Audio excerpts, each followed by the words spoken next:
Yes, people, what going? We back again, united in the tropics. Me and my guy CM and King. What else saying? Big up, everybody. Come on, man. Big up Readers King, everybody in the chat. Yeah, Yeah, man, Amen. we big up have the a chat, man. Amen. Thanks for having me little on bit again, to talk fellas. about. Yo, Come the on, chat, the man. chat's already moving, You, yeah. you know you're always welcome, King, man. And saying to everybody else who wants to have their say. Wait, hold on. I getting blamed for being. What's going on here? Hey, Man, hey, that's put hey. me under the bus, you know. All right. Yeah, man. So waited for this 90-minute interview, yeah. Yeah. Well, how we gonna do this? Are we gonna speak about yesterday and then we're gonna come on to today, or how do you want us to do it, Mr. Readers? Bro, it was a hard task just to stay awake for this thing, fam. Can't lie to you. Well, Man, just to stay awake I was feel hard, like fam. I feel like today is the more interesting part that everybody will be looking at, because hmm this is where the main talking points came from. Whereas yesterday it was a lot of buttering up to get to this point, and this today was even worse, to be fair. But yeah, it's one of them ones, isn't it? To be to Yeah. be to be honest, yeah. Yesterday, yeah. When it comes to family and all this, so man feels sorry for the loss of this. You get what I'm hmm saying? When it comes to hmm them kind of personal thing, there, man, sorry for that. Yeah. I know you, man, to me like I have agendas against man all thing, but brother, when it comes to family, life and that situation, nah, you don't play with them thing there. So you get me. So that there, Yeah. hmm personal, all respect and praise up to him and his family for that. Rest 100%. of the interview, you man, say what you're like and that, fam. That was just You know what it was like for me before we get into the details of everything? Y'all ever see like a movie preview before it comes out in the cinema and all the best bits are in the preview? hype it up, innit? Let's hype it up. Yeah, like it's like so it's just like by the time you actually go to the cinema to see the movie, you feel like you wasted your bread because it's like, yo, I saw this on the adverts. All the best bits they had been leaking them and dropping them intermittently since what, Monday? And here we are Thursday, and I just feel a little like half baked on the whole situation because we saw all the best bits leading up to it. Mm. True. This is the thing that I took from the full interview itself. The way the reaction was when the clips came out initially, I don't think it was, obviously it was bad to certain extents when you think about him speaking about the manager in a bad way, speaking about his employers in a bad way, even Mm-hmm. though as Manchester United fans, do we really care about the board members and the owners? No, because we understand that they have neglected the club for 70 plus years now. But obviously, when you do that as an employee, that is bad in general, and that is that. But when it Mm. came to looking at the interview as a whole, which was 90 minutes, the time of a football match, I didn't get a lot out of it, or probably didn't get what I thought I was gonna get out of it. And probably I should have known better when you looked at the person that was involved, who was the ringleader of this interview within itself, Mr. Piers Morgan. I mean, Mm-hmm. yeah, I should have known better myself in the end of the day. And he got his Christmas dinner. That's all I'm gonna say. He got his nice leg of lamb. He got his nice beef. He got his turkey. He got his vegetable. Nah, he's not eating no veg, but he got his vegetables. He got all of them things nice. He got some presents to give to himself, and yeah, he got himself a nice Christmas paycheck. But apart from that, it was disappointing. But look, we can get into a lot of things. I think it makes sense to speak about today in the end of the day, because this was the most interesting one when it came to the quotes and who he was talking about. There was a large focus, and let me look at this here, on Eric Ten Hag early on, and the fact that he walked out of games, I believe twice, once in the preseason and then against Spurs when he refused to come on for 3 minutes when Eric Ten Hag told him. And okay, first and foremost, actually, well, I'll cover this later, but regarding Eric Ten Hag, he was saying a lot of things, and him not entering the game. There was a quote where he said, "It's something that I regret. to leave the stadium. Let's say I regret, but in the same way I felt provoked by the coach. Not allowed for me, coach, to put me in 3 minutes in a game. Sorry, I'm not that kind of player. So, and to give context to that, because I did ask, and I think me and Nick's of the Mix, shout out to Nick's of the Mix, Super Nick, wherever you are, whether you're on TikTok or YouTube, we were asking for context from this quote. And he did go on later to speak about how Manchester United, whether it be Eric Ten Hag or the board members, were acting rather disingenuous with the way they were treating him, because outside to the press, they were speaking about Eric Ten Hag, really speaking about how much respect he has for Cristiano Ronaldo, saying he didn't bring him on against, I think, against Manchester City, I think it was, out of respect. And then he was kind of alluding to, these are not things we can confirm, ladies and gents, but he was alluding to the fact that behind the scenes, that wasn't the case. So he said other things happen that people don't know. I'm not hiding that the empathy with the coach is not good. I'm honest. And that was Cristiano Ronaldo speaking about Eric Ten Hag. He also said the communication wasn't the best. And that goes back to the preseason, of course, him having to stay with his family during the preseason, obviously with his daughter falling ill. And just him coming into preseason, him not, I'm guessing him and Eric Ten Hag not being on the same wavelength, not communicating enough to understand each other and understand what they both want out of each other. What Cristiano Ronaldo wants out of Eric Ten Hag, what Eric Ten Hag wants out of Cristiano Ronaldo. And I think that's where the issues, all of the issues started there. But yeah, I mean, he says, okay, you don't put me against Manchester City because of respect of your career. You want to put me 3 minutes against Tottenham. It doesn't make sense. So based off of the quotes and everything that I've said, what do you guys think about that so far before I go into the next kind of segments of it? Yeah, if you work somewhere, regardless of who you are, if you work somewhere, you have somebody above you in it. Because you don't, unless you work for yourself, there's somebody above you. So if they ask you to do something, you do something. At the end of the day, you're getting paid. You might not like what you have to do, but if it's part of your job, you have to do it. Ain't nothing to do with respect or anything like that. As a footballer, it's part of your job.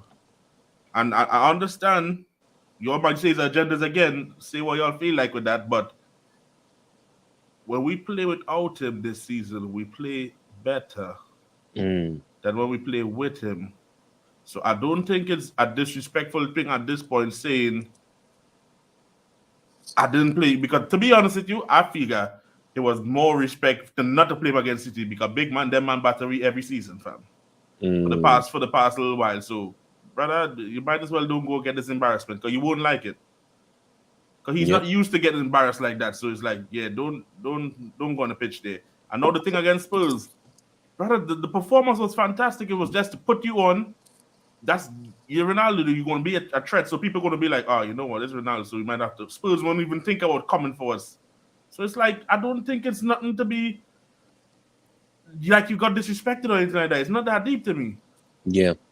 I agree with what you're saying, realist. That's just my opinion. I don't think it's that deep, though. Everyone is free to say what they think or not, but I don't think it's that deep, though. Can I say something, though? Yeah, He mentions that there are things that have happened that probably we will never hear until this whole episode is over. When I'm talking about Cristiano Ronaldo probably leaving the club down the line, it's inevitable. The leaks come out and news gets released all the time when it's the right time for the club, Manchester United. And what I will say is, obviously leaving the pitch, leaving the stadium, all of that stuff there, it is unacceptable on a professional level, because in the first part of the interview, he mentions that he likes to, not just that, he likes to teach people by leading by example. He's not a vocal guy. He's a person who leads with actions. So that kind of contradicts what he says in the first half of the interview when he does say that, and he does say it a lot of the time in the second half of this interview, well, I am human. People will make mistakes in the end of the day, which is true. People will make mistakes, and it's how they bounce back from that. It's how they respond from that. That truly matters in the end of the day. And I know a lot of people will be absolutely fuming with the fact that this interview has come out, and that seemed like his response. But we don't know what will truly happen yet, and unless Manchester United respond themselves in the coming days and weeks. Obviously, the World Cup is starting on Sunday, so I doubt there will be an immediate response from the club. They will take their time to think about what they will end up doing with Cristiano Ronaldo. It looks like it is heading towards the end. If you think about the offenses that he is and the things he has pulled off with this interview and what he said about the ownership, what he said about the board, what he said about the manager, and also, kind of speaking about the young players with little context. But yeah, what I will say is we don't know. We don't know as fans what's going on the inside. But if there are things, and if there has been a lack of communication, a breakdown in communication between him, Eric Ten Hag, and the board, I wouldn't be surprised, just because of the past players that have been in Manchester United, whether they've been greats, whether they've been people that we don't really regard regard highly nowadays. There have been players past and present at Manchester United who have spoken out regarding the club and how they treat players and how they do business, which isn't classy compared to how Manchester United used to do things under Sir Alex Ferguson and David Gill, when they kind of carried the majority of the task when it came to the hierarchy of the board. I agree with you. And to your point, CM, I think it was on part one of the interview. I'm almost certain that Ronaldo name dropped David Gill specifically, just to add context to that point that you're speaking there about how we used to be and how we are currently. But with all that being said, I think multiple things can be true at once. I feel like, and this is just my personal opinion, I'm not a psychologist, I'm not an expert, I'm not anything like that.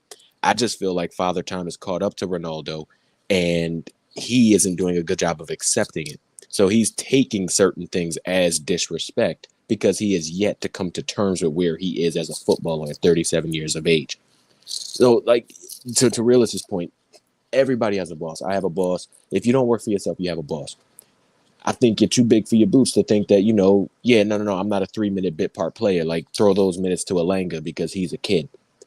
Where you are at the current juncture of your career in your football life, you should be thankful that you're just still playing for one of the biggest clubs in the world at 37 years of age, especially with your diminishing output.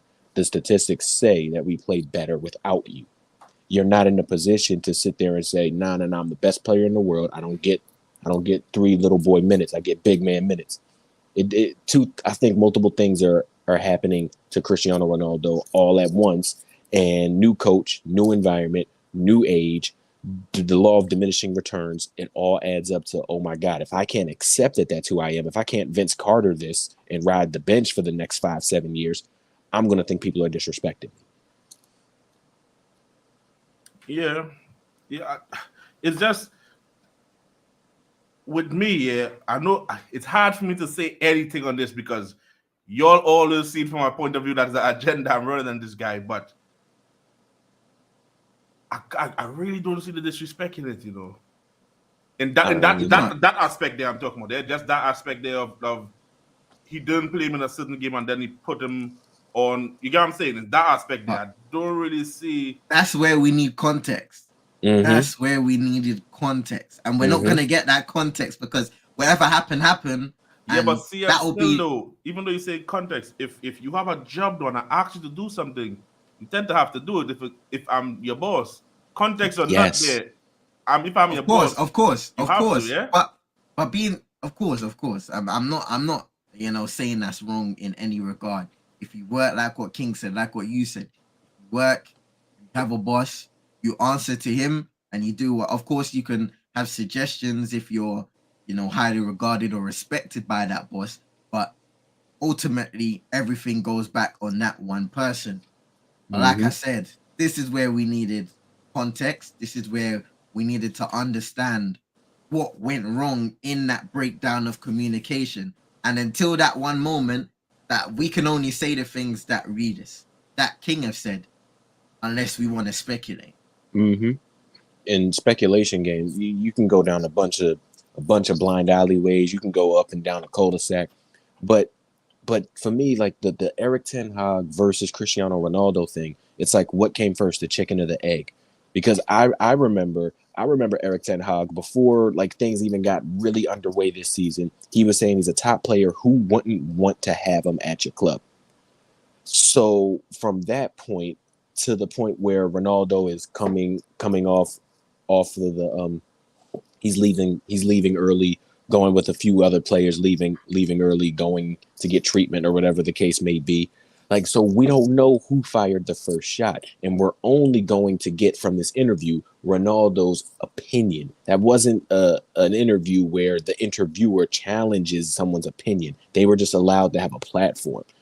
So I don't really know what came first, the chicken or the egg. Who disrespected who first, Ronaldo or Eric Ten Hag? I just know that on the record, Eric Ten Hag said straight up, everybody would want to have Ronaldo in their team before we went off for preseason. So everything is speculative after that point. So at this point, it's break down to like, if this is how the interview went, it might as well just been Ronaldo went on IG Live and just said what he wanted to say, fam. Because we can't even say it's an interview because it didn't go down that way. Because Piers wasn't really asking him anything. He's just leading him certain directions. You get what I'm saying? It's like, exactly. I want you to go this road, and I just want you to say these things. That's the problem. We missed out on a lot of context in that. And let's keep in mind, this was a 90-minute interview. It felt like it could have got done in 30 minutes. 30? About 10 and you get everything covered. Yeah, no, I agree with you. It, like I said, it felt like I said this yesterday in the Discord. It felt like a sales call. Like when you call up somebody and you're a salesperson and you try to have open-ended questions to facilitate an environment or a platform for someone to open up.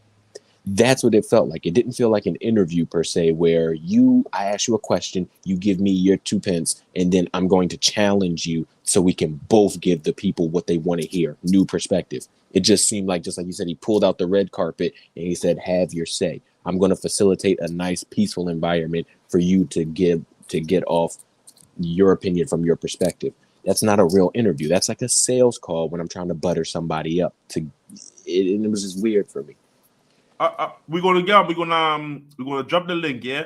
But this we just want to get a couple of things out first, and we'll drop the link so people can come and have their say, and even if they don't agree, it's things that we say or whatever, yeah. But right here with this point here, right, Nick, we can also look at it in terms of, it's Ronaldo. Everybody know what he done in the game, so all right, I rate him. But when you do see him play for us, it's like, yeah, this ain't really working, You know what? I'll come with devil's advocate on that, because a manager should never ever, especially when you're in the job, you're there to assess a player based on how he will work in your system, not based on how he worked all around the world. Cristiano Ronaldo is one of the greatest players of all time, but in the end of the day, and what I'm kind of thinking is, I don't think Eric Ten Hag ever wanted Cristiano Ronaldo, because Ralph Rangnick broke it down perfectly and he showed it. Even though Ralph Rangnick was not a great coach, let's get that right. He played with a similar style of football to what Eric Ten Hag is doing now in terms of pressing. And Cristiano Ronaldo, even though he, in a lot of people's eyes, helped us to get as close as possible to top four, his weaknesses in regards to his pressing game were exposed by Ralph Rangnick. Eric Ten Hag, whether he saw that or not, he must have seen that in the end of the day if he was at Manchester United. And this is where I have to look at it and say, I don't think, and where this, I keep on mentioning the breakdowns in communication.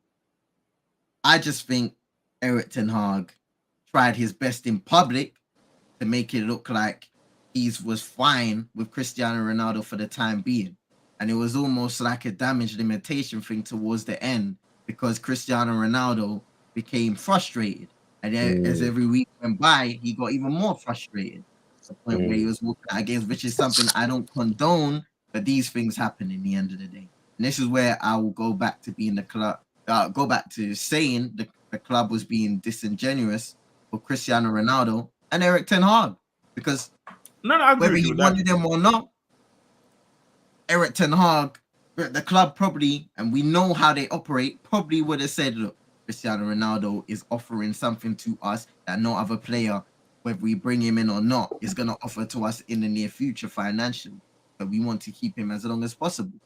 Whereas Eric Ten Hag, after a few games, would have looked at him and said, okay, Cristiano Ronaldo is not going to be able to be valuable for us going forward. So it would have been better to give him a role off the bench. But Cristiano Ronaldo's never going to accept that. So what I see is a lot of there's disingenuous personalities within the politics. Club.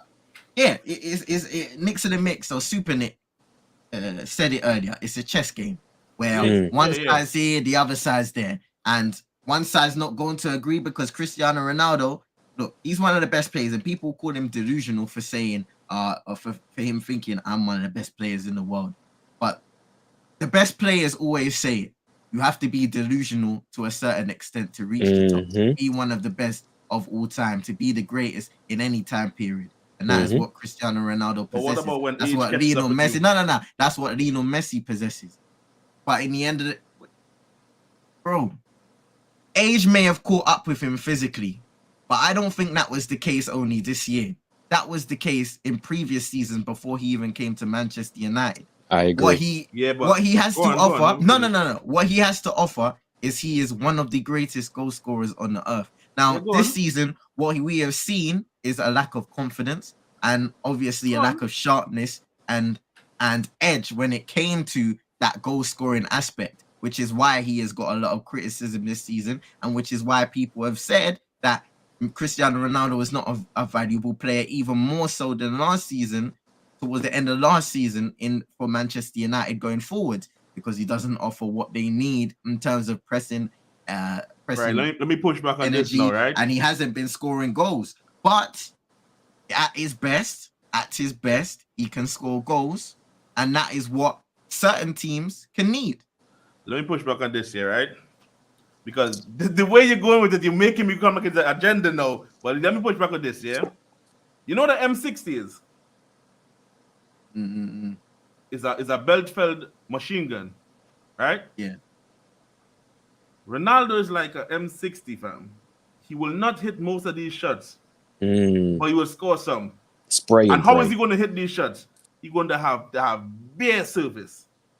The hell you come join us for, fam? We don't do that. I know it's come back to the Glazer. No matter what we say here, people, it's the Glazers. We can't get these bitches out. These bitches are parasites. I tell you all the time, they're like cockroaches. They ain't going nowhere until they realize that the money is hitting them hard and we're losing too much here. We need to dip.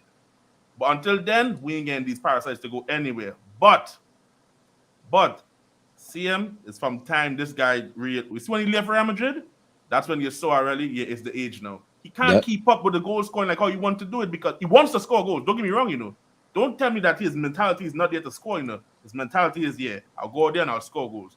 But if he don't have the service, like this belt-filled machine gun I'm telling you about, because Ronaldo takes a lot of shots to score. If he's not getting that, he can't do it, bro. I think realistically, we've been shown a next level of efficiency when it comes to Erling Haaland, but even he has the best service in the world. The best players take the most shots and they score the most goals in the end of the day. But I agree with you in the fact that the team is not fit perfectly around him. But I've been of the opinion that in order to have a player like Cristiano Ronaldo, in order to have a player like Erling Haaland, for example, that needs to be the cherry on top. And like what you guys have said, like what I have said, what you guys in the comments have said, Manchester United have never been in the position to have the cherry on top. It may have been, a sense of false security that summer when we brought him in, when we brought in the likes of Varane and Sancho, but we were never there. We were far away from it because like what you lose to in the interview, the structure is wrong. The structure needs to change, and we will continue to follow and speak about that. the structure when it comes to Manchester United has been wrong for a long time. When, once again, David Gill, Sir Alex left, those are the guys who were managing a lot of the footballing activities within the club. And then you gave it to people who don't understand what it means to operate football, in a footballing aspect. So then everything starts to go downhill. And Manchester United haven't fixed that. The Glazers haven't shown the care to fix that. And they haven't shown the care to fix a lot of things when it comes to the infrastructure of the training grounds, the stadiums, all of these things there, a lack of care. And shout out to King, yeah. He said all of this goes down on the ownership. Because Yeah. in the end of the day, if you have a club that's operating correctly and a club where you can clearly see that there is a goal and there is something to be worked towards, when you go into the training pitch every day, you see each and every player willing to give 100%, not just on the pitch, but off the pitch. You can see the development of the club on and off the pitch once again. People don't have these problems.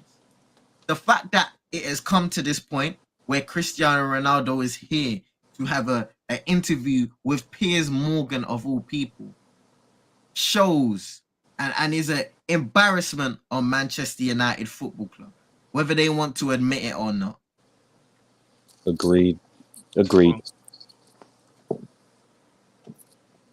Big ups to everybody though. Be sure to click the link. Come in, have your say. Yep. No, it's on multiple fronts. The Ronaldo thing is multifaceted. Like I said, I think he's the law of diminishing returns. We didn't have the facilities to do what you need to do to get the best out of Ronaldo. And getting the best out of Ronaldo is bearing less and less fruit every year. So when you really deep it, peel the layers back, this was never going to work.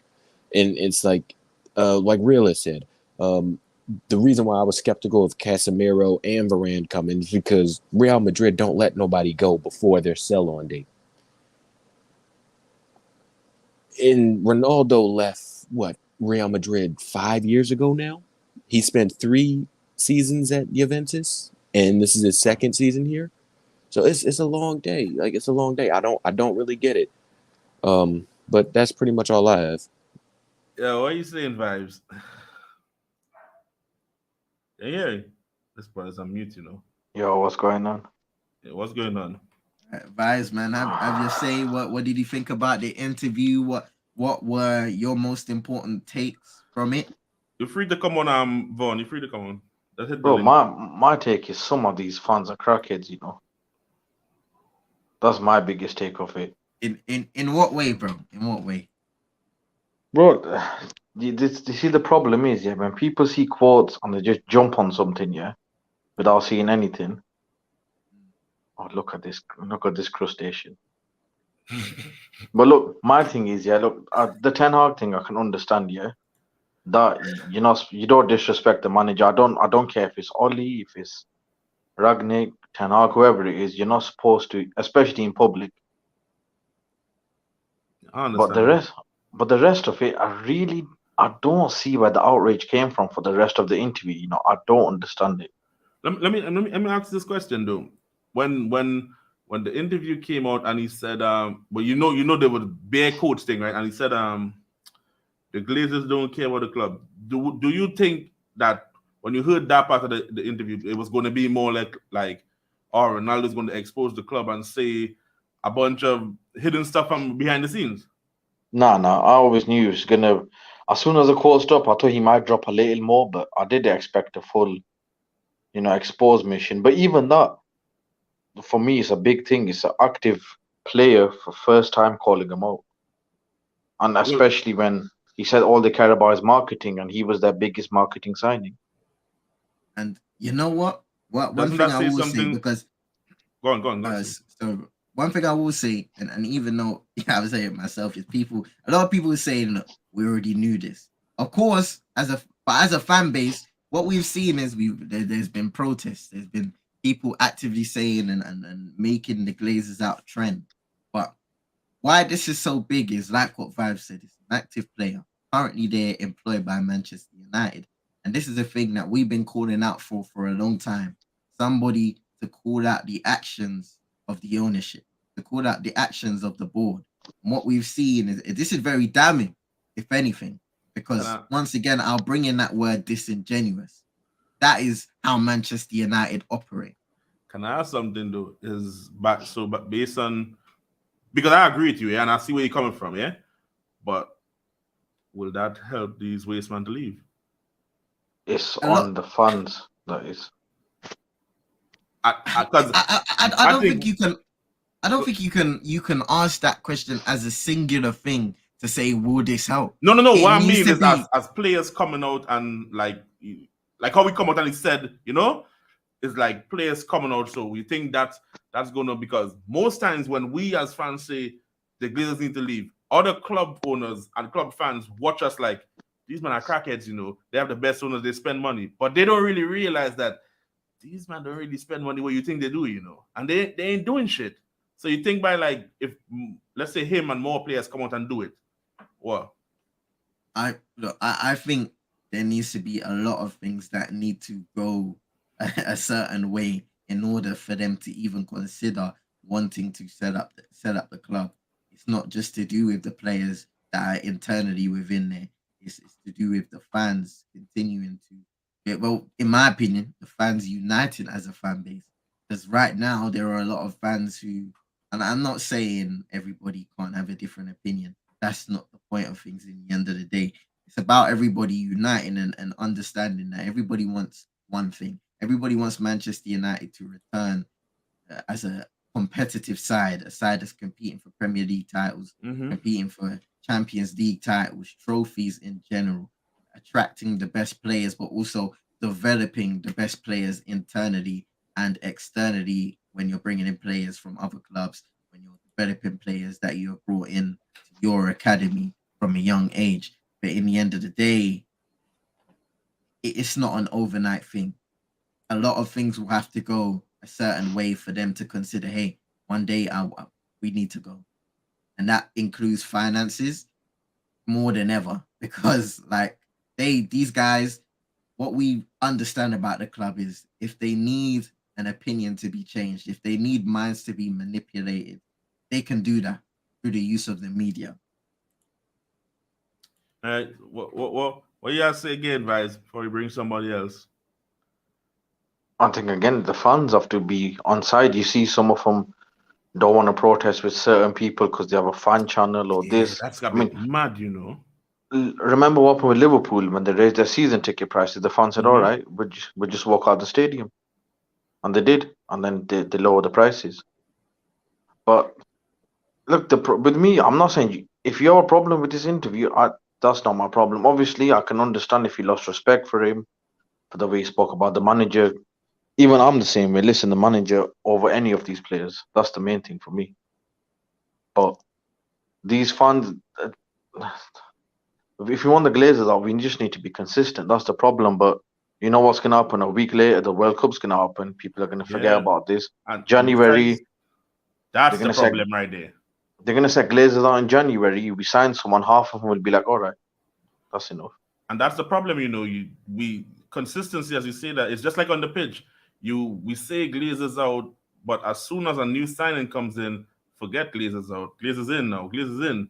Because the new signing comes and it's like, yo, this is what we've been waiting for. This is gonna make us win the World Cup, apparently. I don't understand. Them. I know I said the World Cup, but I don't understand. That's what the thing we're gonna do, bro. Once we get a new signing, are we back? Why? Why we just give up the pressure from applying the pressure on them? Why? Because this Some of happens them, every time. This has been going on for years now. It's Glazers out, one signing, forget Glazers out. it's just the easily pleased, isn't it? That's the. But yeah, my main thing is Baldy over any player. If you want to disrespect Baldy, just get out of the club. But listen, I'm Not on that Baldy, energy. It doesn't matter who you are. If you're Ronaldo, if you're that. Actually, I wish Maguire would do it so he gets kicked out. But if you're him, anyone else, if you disrespect the manager, yeah, you have to leave. You have to leave. All right, So right. Maguire, if you're listening, please say something bad about the manager. Please. I'm begging you, please. Fred, McTominay, if you want to cuss him out, just do it. Just do an interview. Ring Peters. I'll support you. All right, Vibes, you're a crackhead. Man, like Vibes, Vibes They said got Maguire to vibes. do it, You know, one thing I'll say based off of the end of that, You see, if there's a movement regarding Glazers out and all these things, there needs to be a sense of direction. The reason why a lot of things peter out, especially in this day and age, because I can speak from my perspective. A lot of the times when I've become disinterested in certain things and I've lost motivation in certain things, is because the sense of direction is suddenly lost in the end of the day. In everything, there needs to be direction to keep people interested, but also to attract new people. What are you saying, Brush? What are you saying, fellas? Big up, I know, Brush. Yes. I know we've spoken behind the scenes, and you know me, Mr. Context. I've been waiting for the full thing to release before speaking on it. Everyone lost their damn minds this past week, going off of sound bites, and I didn't want to do that. For me, the most offensive thing I found in the whole interview was when he said he wants Arsenal to win the title, bro. Yeah. PSG just sin bin them at that point in time. There, so you Yeah, can't like say that. Though. Not them, man. Fam. yeah, not them lot. Yeah, obviously, you know, now that we've seen it, we see the direction it was going in. It was heavily doctored. Piers knew what he was doing. It wasn't just a free for all kind of free thinking interview. Like, you know, a lot of them, a lot of what we saw, you know, he worded questions in a certain way to lead Ronaldo down certain paths. Just lead him, yeah. Yeah, so it wasn't really yeah, he didn't tell me a lot that I didn't already know. Obviously he's entitled to his opinion in it. Like I can't imagine the pressure on someone like him and the press and stuff when something does happen. The speculation wise, like, you know, obviously we know about the tragedy with the kid. Obviously in the summer as well, when he did say that, you know, his child was ill, there was a lot of nonsense floating about in the papers and people were discussing it, you know, questioning the validity of it and that. And that must be hard as a parent, you know, just because you're this superstar and you got all this following, like, you know, I can't imagine how intense that scrutiny must be. So in that, I can only take people's word for it when they say something like that in it. So it is what it is. So in that regard, I can totally understand why he felt he needed to justify himself in that. Would you lot make it? Can I ask a question to you guys and everybody in the comments? Do you think a part of this is a reality check to football fans as a whole? When you think about the way, and I'm not saying it's you guys I'm saying that, you know, a lot of football fans we see online, they speak loosely about football players as if they aren't human beings. And there's a lot of fans that don't really consider what happens behind the scenes and the mental health of a lot of players. Do you think this is possibly a reality check? It absolutely is, C, but unfortunately, the day and age we're in now, I don't think there's going to be a big change in that, you know. I think people are desensitized to a lot of stuff these days because they are bombarded with so much media and whatnot. And I think there's a disassociation between them and the people they see on TV and the video games and things, you know. So I don't know if they really connect with them on a human level. So yeah, that lack of empathy will continue, man. Even with all of this stuff this week, like, listen, by next week we'll be talking about something else entirely different. It will all be forgotten about. So obviously, like, you know, I understand the unprofessionalism of a current player speaking out and stuff. In an ideal world, I wouldn't like one of my current players to go on national TV and give this sort of interview. Or was it national TV? It's his own channel, isn't it? Okay. I don't know if it's on TV in the UK. Yeah. Probably could say if it's on the TV. It's I think the Super Nick touched on it. It's very tactical from all sides, but we'll get into that. With this comment, they can ask you what's your thoughts on this here? Thoughts on criticism of young players nowadays compared to I mean, listen, with every generation they feel that the new generation isn't going to listen and whatnot, and they've got distractions. And it's no different now. Like I'm sure, because when Ronnie was coming up, it was a different era. You know, he had the likes of Roy Keane and that to look up to, and that was very different. And back then, you know, I'm sure they had issues with Ron and his going out and partying and things, and now it's changed again with the technologies and stuff. Yeah, people are, you know, on their phones all day, the TikToks and the dances and all the rest of it. And Ron's probably thinking, wow, like, you've got a massive opportunity. Why are you not paying attention? Go ahead, Brush, my bad. Oh, no, go ahead, King. I was just gonna add to your point. I think it's that, plus it's just different too. It's like it's a different age too. Like a Darwin Núñez wouldn't be able to come to Liverpool after one season, back when Ronaldo was Darwin Núñez's age currently. Yeah. Like those things don't. And then also on top of that, do you really think like Marcus Rashford 2-3 years ago, or even Anthony Elanga now is gonna go pick up everybody's dirty laundry? Do you think he's gonna actually clean the boots? It's completely different. And I Also, think the that money's different, bro. Like when you're yeah, paying these young teenagers and people in their early 20s these big money contracts, yeah. I Like, what think can you really tell them? Like, it's a different game. I yeah. think we had a discussion on this. I don't know if it's Brush CM, myself, and Carl was talking about this. Like they should have something in football where, like, you teach these kids about Education. finance. Yeah, like financially and Right. stuff because you're paying them mad money at this young age, and they're Right. like, "Yo, I've made it." So it's a Can I mental add to problem that? Yeah. at that point. Mm-hmm. Exactly. Like what you said, the mental problem. There needs to be a mental education when it comes to that. I'm 21 years of age. This I'm guy says, kind "See, of I'm like 23, you know, freshly but he's 21." Fraud. fam. Shut I'll up. tell you what, Big though. man. So you're not the Listen, average 21-year-old, bro.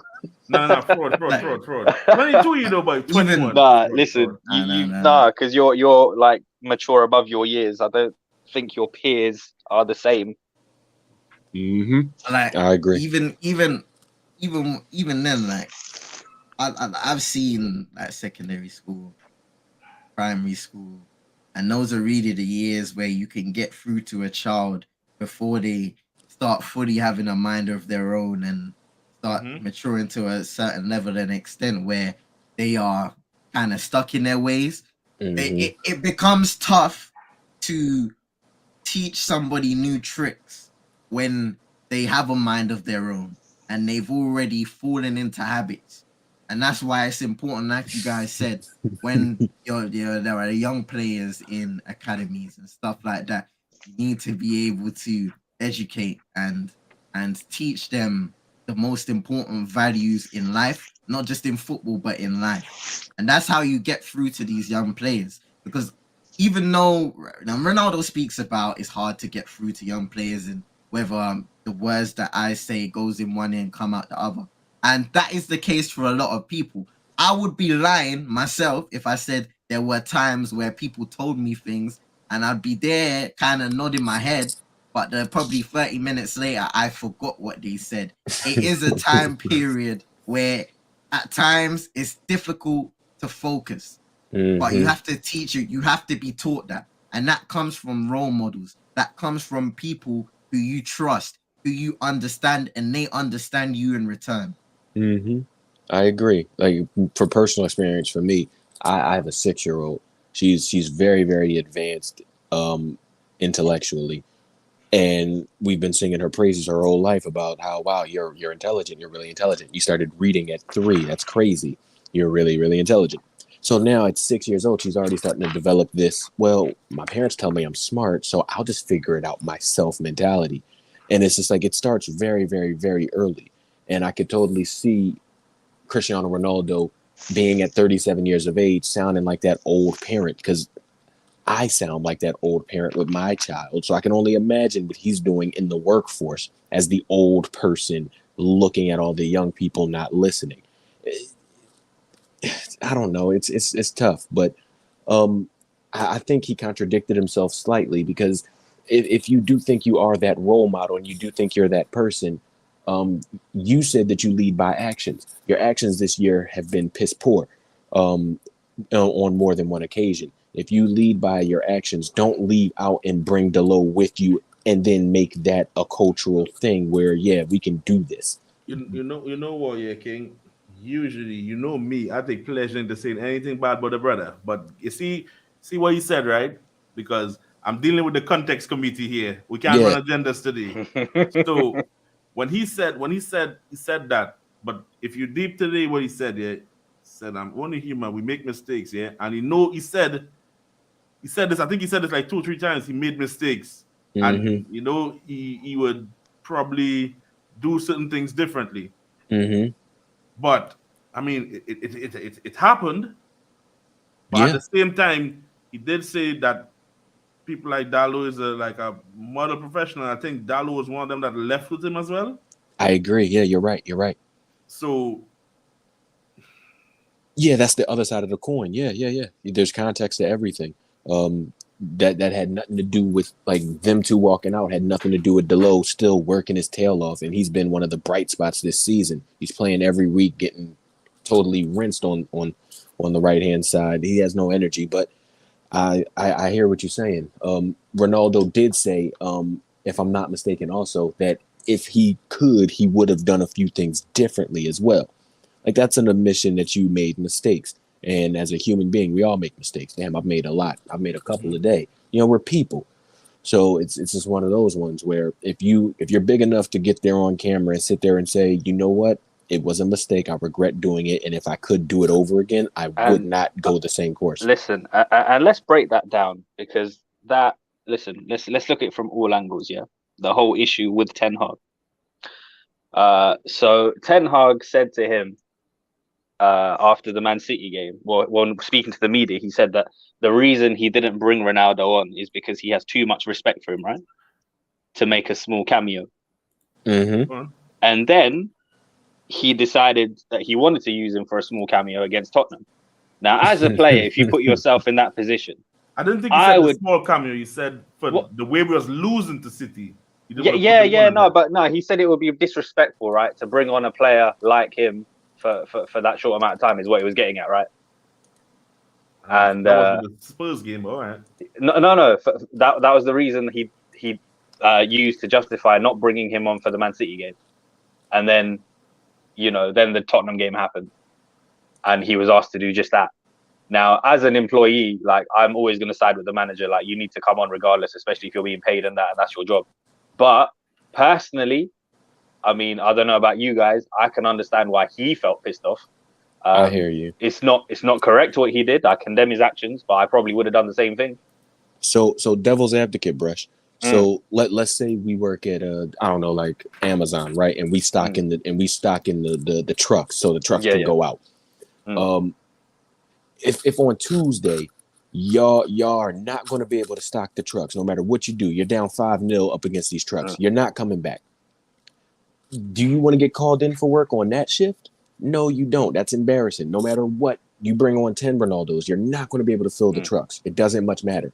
But come Thursday night, we have an opportunity to fill the trucks, and you can't be asked because you're not going to do a half shift. You know what I mean? You're not going to do a shortened shift. I think it's different. I think with the Man City game, he was just like, "Yo, out of respect for your legacy, we don't want this result tied to your name." Yeah, but I think that I don't even think it was about the result, bro. I think it was more so the game time that he was mentioning, and I think that's what irked Ronaldo. Because then, all right, if you're concerned about my game time, then why are you giving me 3 minutes against Tottenham? Yeah. But I mean, again, like I say, I side with the manager in that. Like the player that he did bring on ended up scoring 2 goals. So, the manager's decision is justified. That is something that Ronaldo has to deal with. But yeah, from his perspective, I can understand why he felt why he took that as disrespect is what I'm saying. Not that I'm justifying that in any way, shape or form. The main takeaways from this interview, because it's him, obviously it's gathered so much attention and whatnot. And I did like what he was saying about the Glazers. It puts a spotlight back on them and their uselessness, and that can only be a good thing. Regarding where Ronaldo goes from here, I mean, I was of the opinion in the summer that we needed another striker, right? I wasn't happy going into this season with him and Martial anyway. And we've talked about the contract issues and all the rest of it, and the way he's been frozen out of the team. Like he's clearly not part of the manager's plans, so he was on his way out anyway. At the most, come end of the season, but we also speculated that there is a chance that he could leave in Jan. I think this interview also plays into that as well. Maybe it was strategic on his part to ensure that happens. I believe that they held on to him in the summer for marketing reasons. I don't think the manager wanted him. I don't think Ron wanted to be there either. Yo, Brush. Yo, big up, Brush. Yeah. Bring somebody else. These man are, this guy, you see this Kendo fella is a crackhead, Man called him Shrek, nah. That's crazy. But yeah, no, I agree with you, Brush. It's I don't know. I don't know what it is. Yeah. CR7 is looking at it as just blatant disrespect. With the way I was looking at it, these are two different issues. There's a job to be done at Tottenham, and just sit this one out, big man. We don't want to get the stench on you every city. Listen, absolutely. But that's what I mean, though. Like when he says he's human, and that it's the kind of thing that it would grind your gears if you're in his position. You know, it's one of those. It's one of those. He definitely knows better. He shouldn't have done it. That was very strategic on his part as well, because he knew exactly the chaos it would cause. But that's the road he chose to go down. He's having a hard time accepting where he is in his career, and I think these are the moments that are that like, too. Yeah, absolutely. That too. That can be very difficult when you're on top for so long. Yeah, 20 years, bro. Tom Brady, they talk about Tom Brady. He's having a hard time dealing with it. Yeah. At the same bro, time, and he touched on it as well. He touched on it. He said nobody's stays the same. Like every day we're getting older. Like he did mention in little snippets in the interview he did. But yeah, a lot of the other stuff though, I think it's just been blown way out of proportion, bro. Now way out of proportion. That's our opinion, because the four of us, I can confidently say that we're Manchester United fans, and we're that top percent where we're plugged in. Like we're not casual fans. We're not, you know what I mean? I'm not on no top red type time. I'm just saying some people are more invested in Manchester United than others. Just like some people are more invested in Arsenal than others. There's hardcore fans. There's I'll watch some games type fans. I think this interview, we haven't really touched on how this interview is perceived for people who aren't football fans, people who aren't Manchester United fans. Like, because I'm having people text me who call football soccer, like, yo, can you explain this? Can you explain this CR7 stuff to me? And so it's like, that is the good thing about this, because the reach, like when people say, why is Ronaldo speaking up? Why is he doing this? Well, he might not have had the club's best intentions at heart, but as a consequence, these are some of the things that have come out. Like, I don't think anything's either one way or the other. Like, you got one side who think this is the worst thing in the world, or what is he doing? And you got the other side that think he's some sort of martyr who's speaking truth to power. The truth is somewhere in between, innit? They all benefit in some way. Yeah.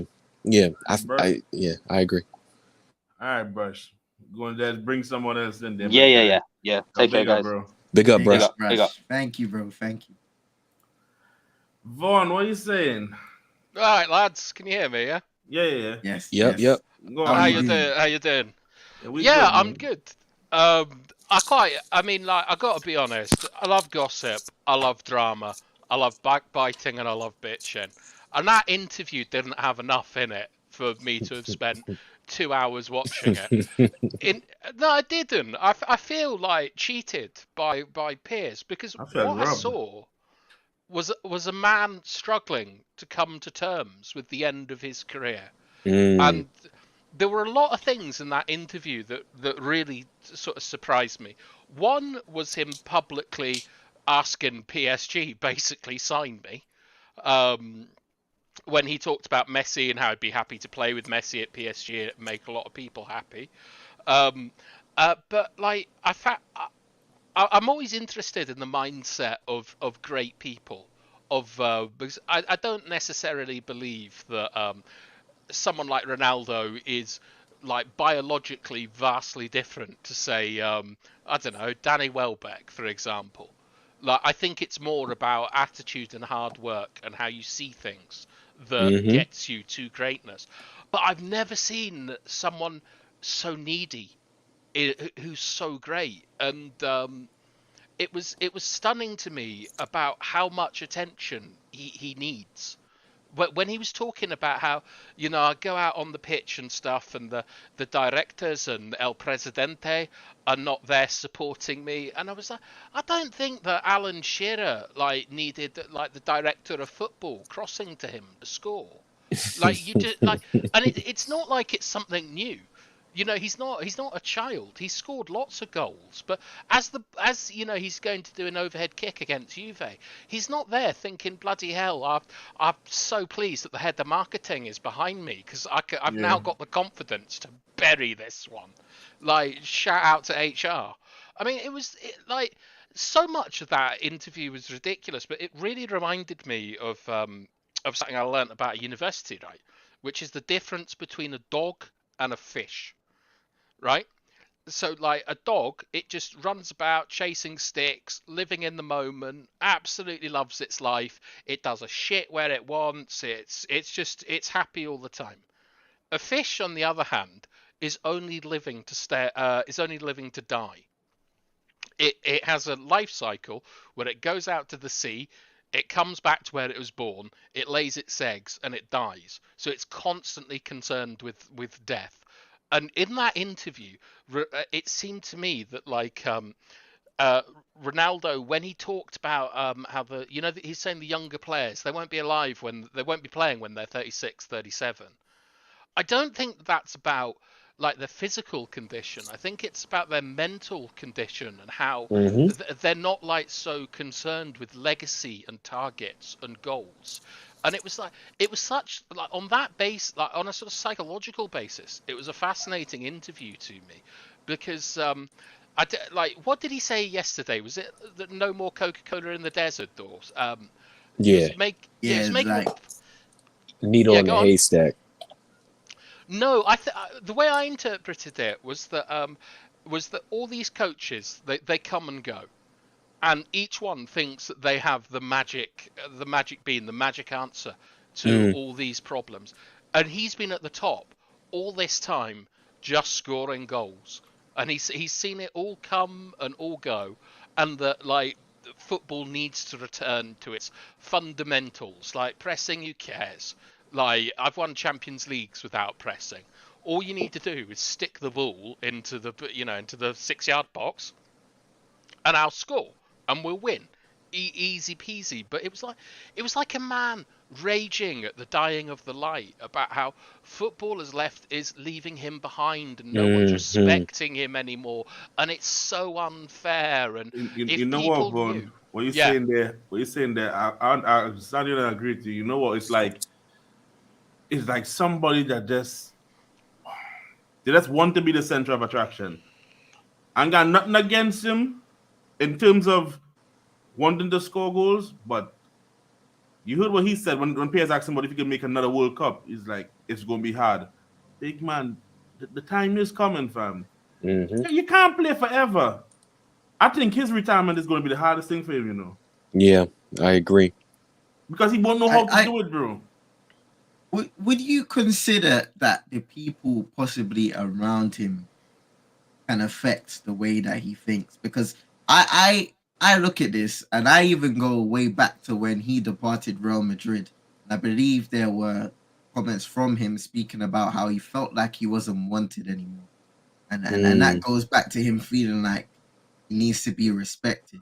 And that was an issue way before you'd probably say people were thinking Cristiano Ronaldo was coming to the end of his career. He was going to Juventus, and they expected him to take them to Champions League final and win it, and it didn't happen, obviously.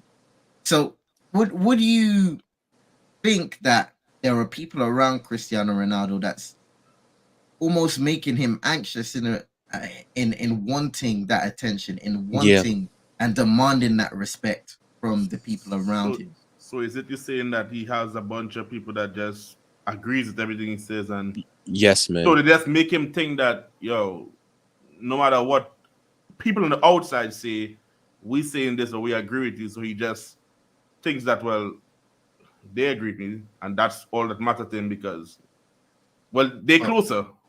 Yeah, you have your answer. It was given in the interview. Like Ronaldo is surrounded by people that enable him, and when he didn't play, do you remember? Like he got suspended for 3 days, which I thought was a bit weird because I thought he had to go and play with the under-21s. He said that when he got home, his son said to him, "Why is the best player in the world not playing at the football club?" And he went, "They've suspended me," and they both laughed about it. I think that tells you about how he's seen by the close people around him, that they I wouldn't say that they're yes men. I just say that they enable his sort of like. I don't even think that they're delusions, because he is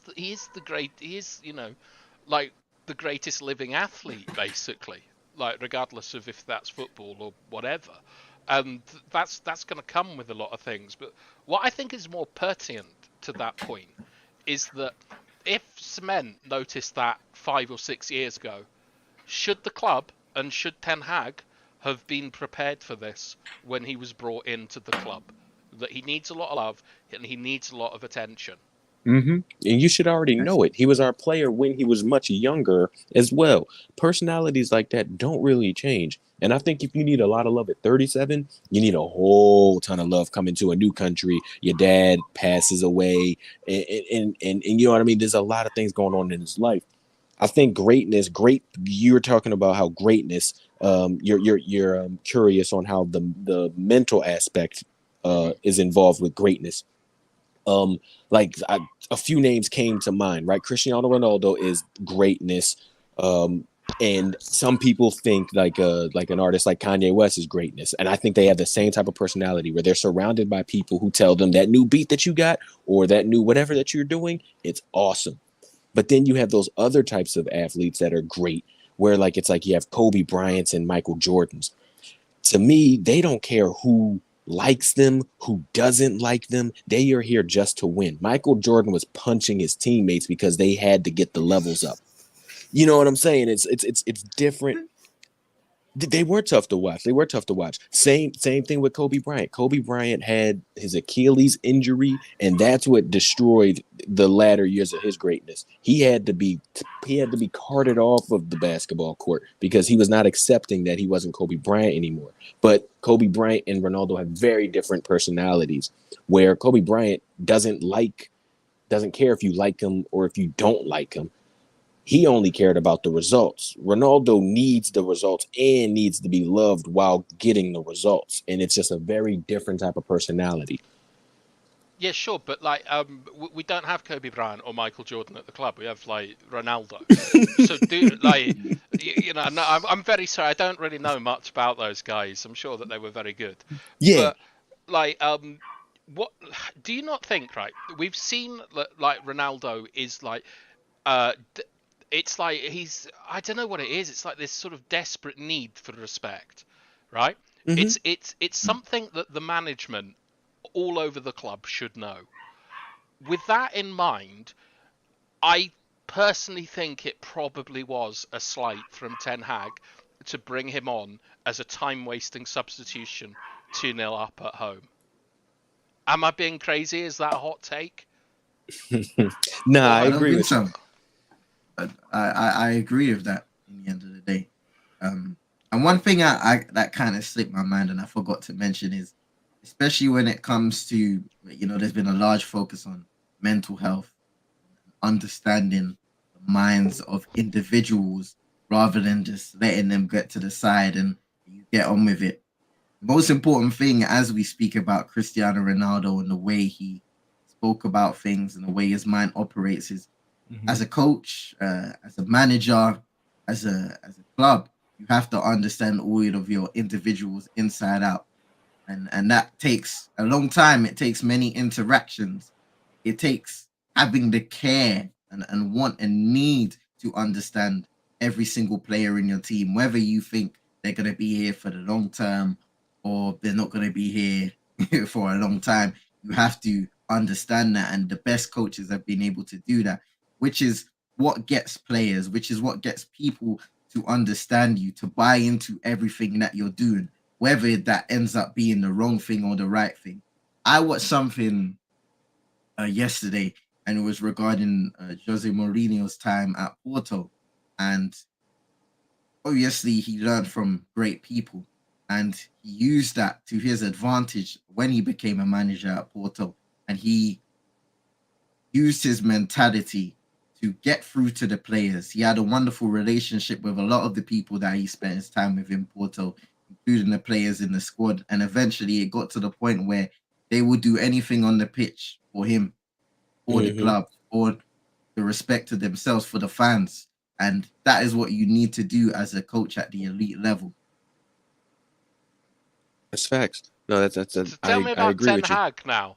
After, if you both agree with that, tell me about Ten Hag and Ronaldo. Has this changed the way you see Ten Hag? I definitely think that we can accept that in this situation, both sides have done something wrong. There has been when they speak about communication, something has gone wrong in between both of those people, Eric Ten Hag. And definitely, I'm thinking to a certain extent that both parties could have operated in a different way to make sure that Like things meet in the like middle this and didn't compromise. happen. Yeah, meet in the middle. But I'm looking at it and I'm thinking from pre-season, the communication between them two wasn't enough for them to understand what I want from you, coming from Eric Ten Hag, and what Ronaldo wants from Eric Ten Hag. So that, like you said, they can meet in the middle and accept that maybe my role isn't enough. And if that's the case, I'm not happy with that. But at least, if they understand what they want from each other and what Eric Ten Hag thinks Ronaldo's role will be and what Ronaldo can and can't accept, at least if they meet in the middle and have had thorough discussions on that multiple times in the preseason, during the beginning of the season when Ronaldo was trying to up his match sharpness, then maybe this whole situation is avoidable. Compromise Before- doesn't tend before, to lead to success. Before we let Vaughn go to bring the next person on, what's your last take here, Vaughn? Thank you very much for having me on. I found it very Don't mention interesting. it, man. It's calm. I liked it. I thought it's interesting that Ronaldo said that Ten Hag had no empathy. That's something that has worried me a little bit, as I have a theory about Ten Hag and empathy plays into it. But yeah, I'll leave it at that. Good work, gents, and thank you very much for having me on. Big up, Appreciate bro. it, Vaughn. Big up. Thank you boy. for coming through. Who was we good? Oh shit. You know what? Vaughn brings in, before King comes in, big up King. We got two Kings in the cut today. The Arsenal But- one. We got King and nephew. Well, listen. Vaughn brought up a really, really good thing Yeah, when just it jealous regards of to when it regards to empathy, because what did you guys think when you heard that? Because I know there's a set of fans who say, look, Cristiano Ronaldo, this and that. But once again, going back to the mental aspect of things, understanding individuals, being an open book, being a manager that you say, listen, if you have an issue, you can come to me, we can speak about it, we can hash it out, and we'll keep it in house. I tell you Is this. that possibly an issue and a reason why this Cristiano Ronaldo interview has happened? Why maybe in the future there could be situations where players that are unhappy could go to outlets and speak out? I tell you this, yes, yeah. In regards to empathy, obviously, I don't like using this word now. Obviously, that word is involved here, the context word, yeah, because he say Ten Hag has no empathy, but what do we have to show that he had empathy? Okay, he wasn't there for preseason. The club said, I think they released a statement at that time that Ronaldo has some family, something like that, or they didn't at that time for preseason. But nevertheless, if it gets to the point where you have a manager like Ten Hag, we know how some of these Dutch people are. They're a little different. So if he comes and he's like, I know you're Ronaldo, yeah, but you're going to have to play a part-time role, because I don't see you as my main person going forward. How do we think he would accept that? Do you think he's willing to meet in the middle and say, well, I understand I'm getting older and, well, I might not be the quickest or I might not be the most energetic to do what you want to play, how you want to play, but I'll do my best. I don't think he's there yet. This first and foremost, everybody, we don't know what exactly was said and how much was said between those two in the end of the day. Big man is In dodging the my lead up question, to the big man. season. No, wait. All right. Let me see. I'm During the season. But hypothetically speaking, when it comes to him saying that to Cristiano Ronaldo, if he did say that, then even if you don't like what you're hearing, you can have a certain level of respect towards that person because they came to you and they were honest. Now, you can have suggestions, you can combat those thoughts, and you can meet in the middle that way. But for Cristiano Ronaldo, it seems like he's the guy who is not going to accept that. And that's quite fine because once again, Ten Hag has been honest to him, and then they can have conversations on how they're going to make this work out for at least the season ahead. So then, based on what you just said, then who's the one who really don't have empathy? Mm. Yeah, but I think now you guys are But speculating. listen, this is but we're hypothetically Yeah, speaking. no, That's the no, thing. yeah. You, that's what I'm saying. We're speaking on a perfect standpoint where, okay, Ten Hag has told him this, and even though he doesn't agree with it, they can have a conversation, meet in the middle, but this has clearly not happened. Mm. I mean, we might have to like send somebody. Who is this person to I think- be releasing things to the press? We might have to talk to them. Who is that guy? Big Go up on, to King. King, no. Big up, King. Yeah, big up you guys. I think for me, yeah, with Ronaldo, I think people have forgotten that he's a very sensitive guy. And when he was younger, we saw this with him. He was usually someone who was very upset. You could see in games he was crying and all of that.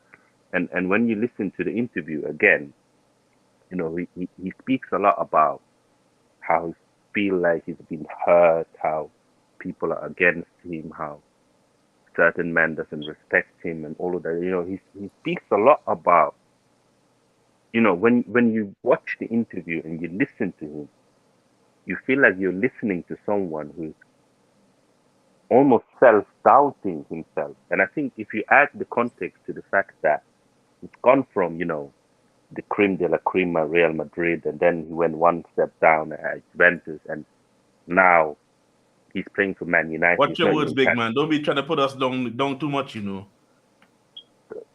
He's not challenging for Champions League right now. He's playing in Europa League, where Ibrahimovic won the Serie A last year. Messi won league. Messi's in Champions League. Ibra's in Champions League. Benzema won the Champions League and La Liga, and they are all at similar age. And there he is struggling, and now he's being on the bench, whilst these others are not. I think for him, I don't think he can take that, and I think it's killing him. And I think that's why he's been desperate to do this interview, because he wants to leave that environment. I don't think Ronaldo is ready to go to a MLS or go to a lesser team. I think in his head and where he is personally, he wants to play in Champions League. He wants to play for the big teams. I don't personally think that any ambitious team wants him, because it costs more than it tastes. But I don't think he has realized that. And I think it's a problem, because even the fact that the press was saying that nobody wanted him, he brought that up, which means that it disturbed him. He took it personally. Mm-hmm. Mm. Yeah, I agree. One thing for context, as it pertains to the Ten Hag, is he nice? Is he not nice? Because that's really what it all sounds like at this point. One thing that I do know is that the 12 months ago, the locker room was a mess. Players were stabbing each other in the back. Players were stabbing the manager, whoever the manager was, in the back. They broke down on Ali, then they broke down on Ralph. They stabbed each other, and it was like Marvel Universe Civil War in there. Ten Hag has now come into the club, and we don't have that anymore. So we can speculate on, is he nice, is he not nice, this, that, and the third. But from what I'm seeing, I see one player who has a problem with Ten Hag, and I see a bunch of other players who last year were problems who are now on side. And that has to be said for Ten Hag's job as a leader, Ten Hag's job as a gaffer. I don't want to speculate on, is he nice or not. I don't really care. I'm of the mindset, there's a job to get done. Don't nobody care about my feelings. There's a job to get done. I don't need to be loved. I need to get paid. That's really what it's all about. So coming from that angle, where I see how the dressing room was 12 months ago compared to how it was now, you have to give Ten Hag major credit for that. And I'm just not in the mindset to worry about is he nice or not, because he has to get this locker room in check. And there's only one outlier now, and that's CR7. I think with So let me ask this. Yes, sorry, King. If it's a two-part question. Yes, do y'all think Ten Hag is doing okay job so far? And if he was to, let's say he was to buy into what Ronaldo wants, right? Would the team still be in the same position right now, or would it be better off or worse off? What would it be? The stats say that we play worse when he's on the pitch. So I'm just going to go with what I can actually see, what's in black and white. If we're gonna do it like, man of the match, from a scale of 0 to 10, you get a 6.5 just by picking up the contract and taking on this massive job, this dumpster fire that is Manchester United, owned by the Glazers. I'd have to give him at least a solid 7.5 or 8, because going into the season, I just wanted identity. I just wanted us to have respect on the pitch, and he has bought those types of things to us. I think he's doing a good job, and I think if one or two high-profile players need to move on or have spouts with the manager, these things happen. I'm sure Arsenal King can tell me all about Arteta's time with Aubameyang and how he was like the sacrificial lamb, so Arteta could be the guy that he is now. If that's what it takes, that's what it takes. I don't really care. But I know that he took this job and it was a dumpster fire, and I'm sure that King could attest to it. Manchester United have more respect now than they did prior to him coming. People don't come up to Old Trafford like, yo, I got reservations for 3 points and we're going to take the piss. Like, those things don't happen anymore. So he's doing a better job than I expected him to do. I don't like how hard-headed he is. I can tell that he's a pretty stubborn as an individual, which you have to be. But that's the one thing I can say that I think about him. I think I'd give him a 7.5, maybe an 8. yeah, I What you think saying, CM? go on. Yeah. Yeah, I feel like he's done a decent job up to this point. Obviously, has some really rough spells, rough results. We've had some good results. I think coming into this season, I was always of the opinion that this was going to be a year of where we needed to develop. There were no expectations. Well, the expectation on my side was to see developments with the team, I'm with and you with that. and that was my main focus. Obviously, this happening before the World Cup at the end of the first half period of the season is a big problem, and you could say that maybe exposes some of the weaknesses of the club right now, which we know there are plenty of weaknesses at the end of the day. But yeah, I've been happy with the work so far. I've been satisfied, should I say. What are you saying, nephew? No, I think for me, what we first have to remember is that Ten Hag is not stupid. Like, he's seen what Ruben Garlop said. He's seen what Mourinho said. You know, he's probably talked to Ralph as well. He knew that coming to United would not be easy. And he knew if he wanted to be successful, he had to stand by his own principles.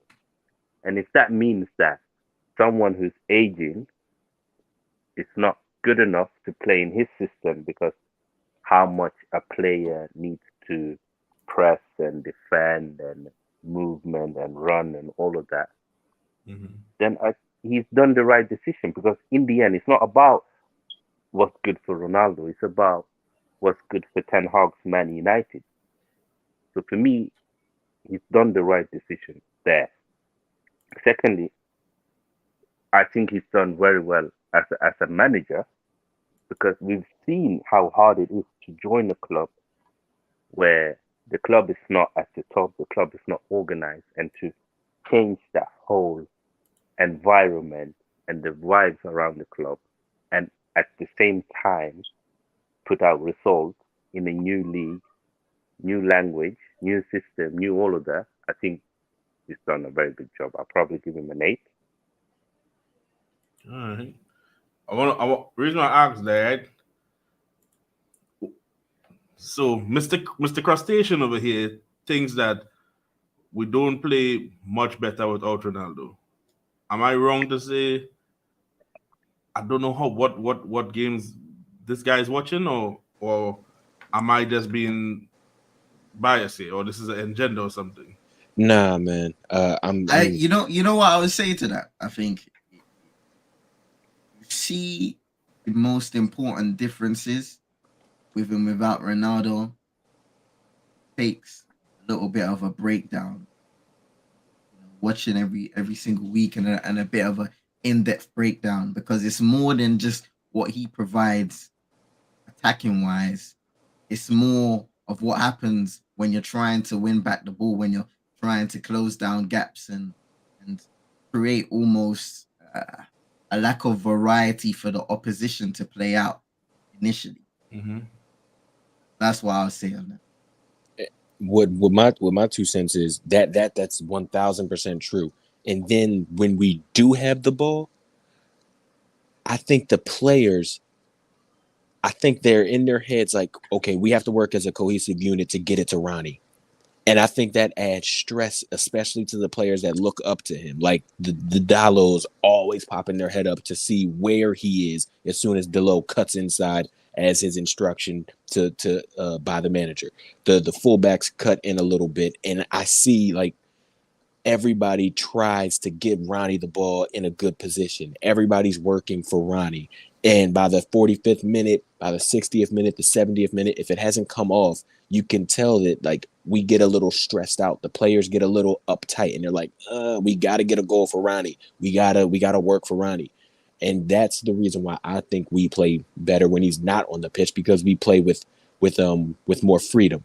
Just like when you watch Marcus Rashford, when Marcus Rashford's on form and he's not thinking about it, he's much more fun to watch. It's hard to explain, but you can see it when you see it. When Rashford's low on confidence, Rashford's thinking too much, he looks a totally different player than when he's just having a shot, having fun, not thinking. The team has like a same type of vibe with Ronaldo. When the team is playing for Ronaldo and thinking about Ronaldo in the back of their heads, they look and play differently than when they're just playing freely. Nephew. Yeah, for me, yeah. When you've had the majority of your attacking player not on injury, yeah, you've looked way, way, way better without him. When you've had a lot of injury, you've not looked as good because you've had a lot of injury. It's not down to Ronaldo not being in the squad. So for me, you are way better without him, in my opinion. And I don't have any emotional attachment to Man United. Fair enough. Fair enough. I want to ask you something, Uncle, before I go, Yeah. yeah? After listening to both part of the interview, Mm-hmm. and I know you know he's his biggest fan, are you as angry as you told you were gonna be, and what's your conclusion? I just think that Piers Morgan need to, you know what I want to say about that guy, I just have to leave that part out, yeah? But Yeah, okay.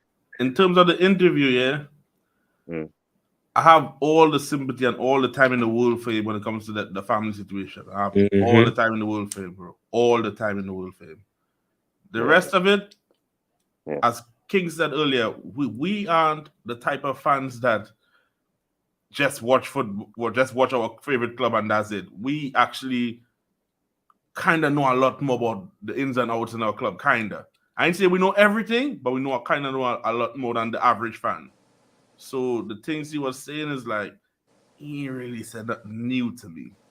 Mm-hmm. But the fact that he said, yo, the Glazers don't really care and they just use the club as a what's the exact word?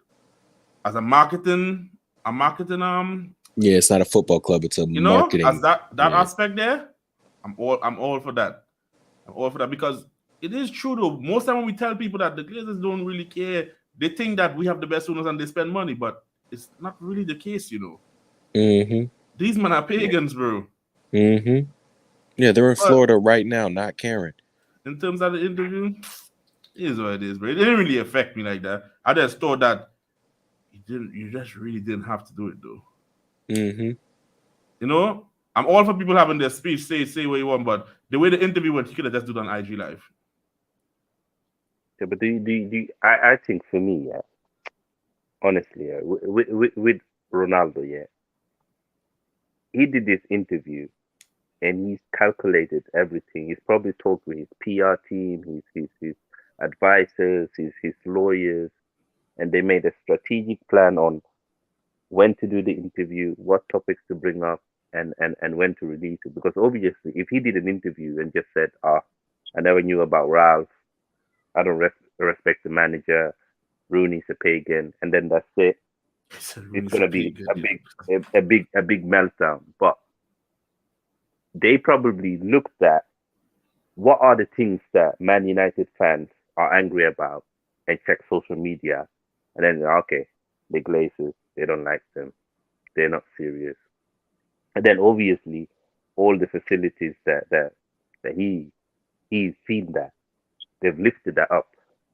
and it's good that he's speaking about it, because I think that majority of the fans don't know about it. It's a very small percentage of the fans who are really invested into the club and knows about the agenda of the Glazers and how they operate as owners.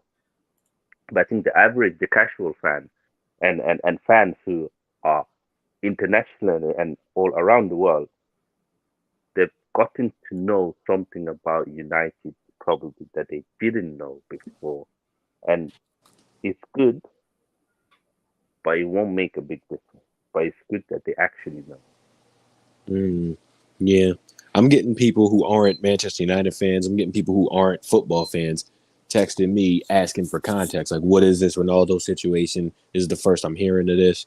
What's going on with your club? So I can definitely attest to that. It's out there for people who didn't care, if that makes sense. So it's just like, what's the point of that? Okay, cool. Like, because if I don't like ice cream. So if I found out that there's a new ice cream flavor and you tell me, I'm like, glad to know. Keep it pushing. Yo, big up, nephew. Yeah, man. Big up, bro. I hope your team get relegated, fam. Yeah. Listen, yeah, man. You guys need to listen to your goats and support Arsenal, innit? Let us win the. Nah, get out of here.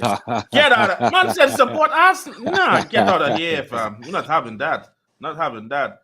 Yo, people, make sure to hit the like and the sub button. But most importantly, don't forget to go. Just hit the little. You see the name right there? You see CM there? Make sure you hit that. It takes you straight to his channel. Make sure you hit that and go over there and subscribe as well, though. Follow him on all socials. I have it in the description there. Make sure go follow him on Twitch as well. You get me? Yeah. Because just me alone, bruv, I'd have just been here. He's just here with the context part.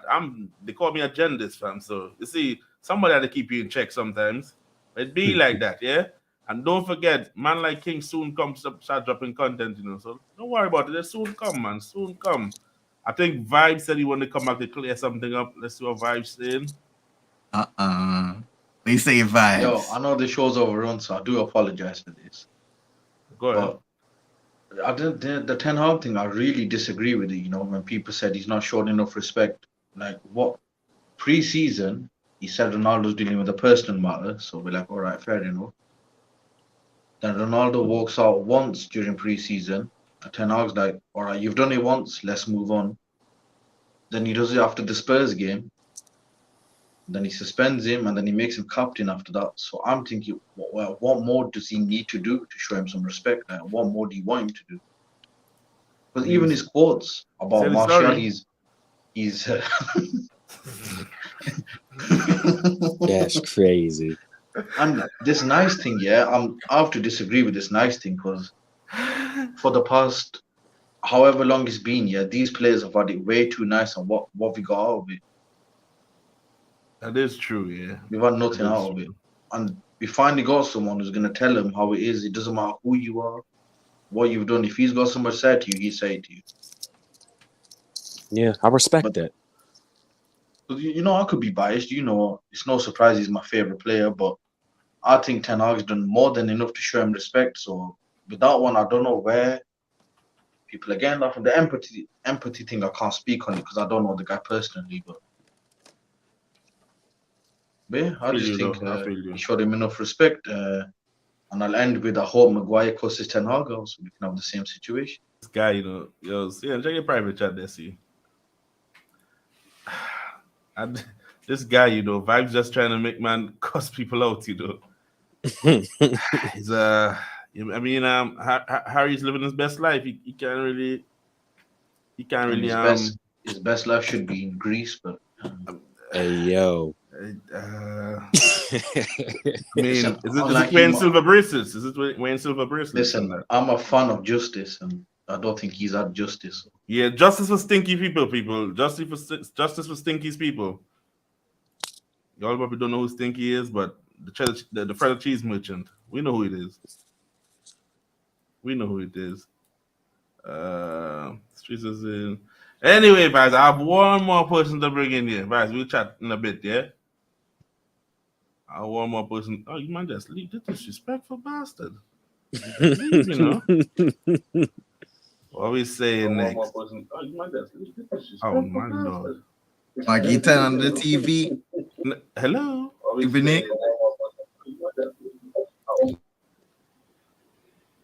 Nick. Nick's Hello? all the audio going on. Yeah, it's just background noise, Nix.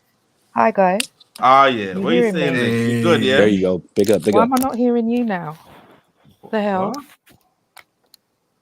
She's not hearing Why us. can't I hear you Yeah, guys? technical. Hello, Yeah. hello. Hang on. Technical difficulties. Don't worry. Yeah, tech diffs, right? All right, I'm back Yeah, up yeah. now. Right. Now we're working. Okay. Go on. Big up. Hi. Oh, that's crazy. What's up, Super Nick? Give us your final breakdown on the situation. What you took from the whole interview. Obviously, today was the most important, but yeah, what you took from it and how you think going forward on both parties, really, Ronaldo, Ten Hag, Manchester United, even you could add to that. Don't cuss Piers Morgan. Yeah, leave that to me. Don't cuss him, man. That weirdo. Yes. Okay, say no more. Piers Morgan, yeah, I think he should be shot with you know what, but we won't go there. Bare violence, But for me, everything lies at the doors of the Glazers. The Glazers are the problem here because guess what? Arnold and Murto are their mouthpiece. They have watched all of these tensions happen, have not thought to diffuse anything, not shown any duty of care, watched it all blow out, and they knew about this interview and are happy for it to go along because why? It diverts from the Glazers out mission. It diverts from dividend in January. It diverts from them having to be accountable for the state of the club, the state of Old Trafford. So, the interview itself, yeah, it was over-egged by Piers for his own doing. He wants to benefit off this, and he's probably will benefit off this more than anybody else. But in terms of Ronaldo, he's a vulnerable man who is coming to terms with mortality because I guess he's got this super fit image that he's cultivated, and he almost felt like he has that God complex, which comes with the whole idea of being a GOAT. All of them, they all think this way, that they're almost untouchable. So when that day comes, when they see they're not as fast as they used to be, they don't have the ability that they used to have, and then new people are coming along and passing them by and almost matching them, it's hard to kind of link that with what's going on in their mind as they see themselves. It's kind And of in sad terms too, of his personal life, that whole situation, that is traumatic, and that trauma has done something to him that has made him himself in terms of his own mortality and his time left in the game. And if people really think that he, is delusional, it's not that he's delusional, it's just that he doesn't know any different. He doesn't know how to be less than top. So he's going to have to navigate that somehow. But with all the yes men around him, it's going to be hard. It's going to be hard. Yeah, but this whole thing, I don't care about that no more. I was never jumping up and down about it. What is the problem here? The Glazers. And that's my take on it. Agreed, 1000%. I'm with that.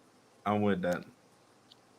See, Big people. up the See, I did goat something, yeah. Super Nick, man. Nah. Big up the See? goat Super You Nick might in the not hear my club, man. voice ever again, so you know. Ah, No. No, trying That's to not gonna drag happen. me Don't out. say You know that. what I mean? Don't say that. Don't Just wait for the no. day. It happened. No, it's not gonna happen. No. see what one people. Me and CM got something that a lot of people couldn't do. See, we got Nixon.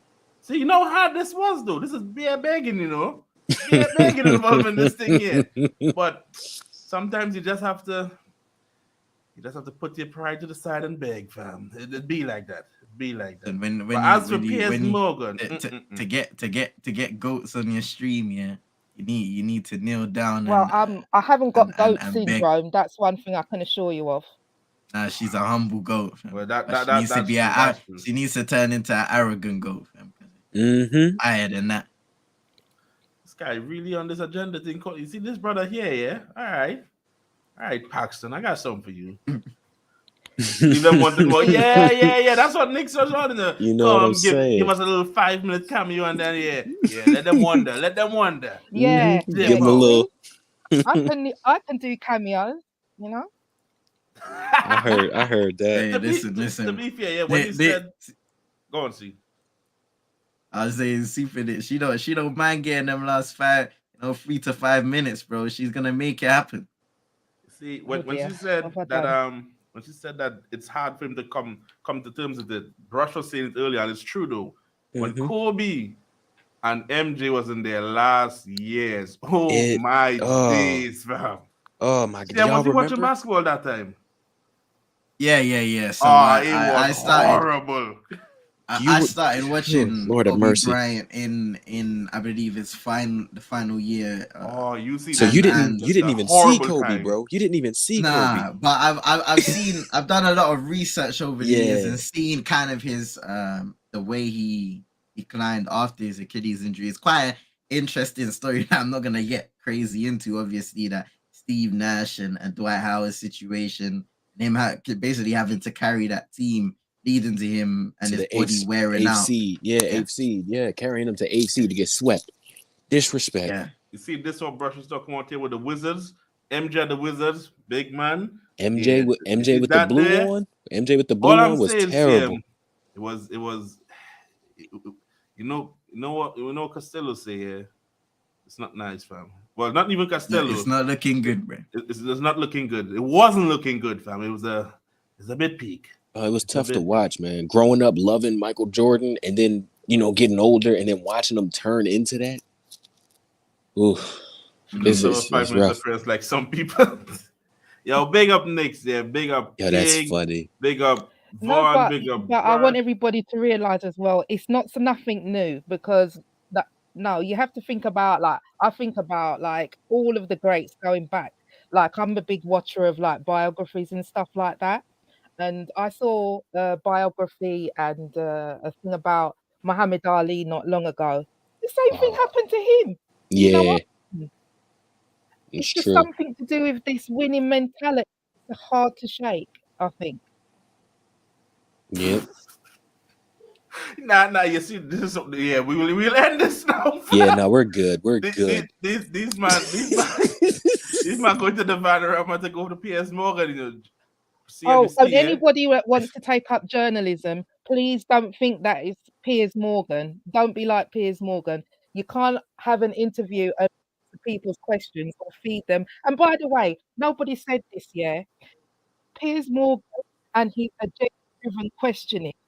You see how he kept on stoking the fire when he was talking about Wayne Rooney. People like Wayne Rooney, he had a long-standing vendetta with Wayne Rooney. So he kept on pushing that thing and making it out to be more than he was. I'm telling you, I can't stand this man. I can't stand this man. He doesn't like Ten Hag for whatever reason. I think a lot of the press are kind of frosty with Ten Hag, and there's an agenda building there, but we'll revisit that in a couple of years or so. But I can't stand Piers Morgan. He needs a further demise. His career needs to be gone altogether. Sorry, this man is a problematic. Somebody might end him. Somebody might not end him. No, I take that back. Not end him, but somebody might end his career soon. Don't worry about I it. haven't been to dinner yet, bath time. Once, if Ronaldo gets to go to dinner with Meghan Markle, there might be problems. No, I'm good. Sorry for talking over everybody, by the way. No, it's calm. Big up. Who else we missed out? This is why I don't come out, you know. Nah, don't worry about that. Big yourself up, man. Big yourself up. Who else we have? It's big up King, big up Nephew, big up Brush, Vibes. Who else? We had Vaughn. Who else we had on? That's about it, yeah?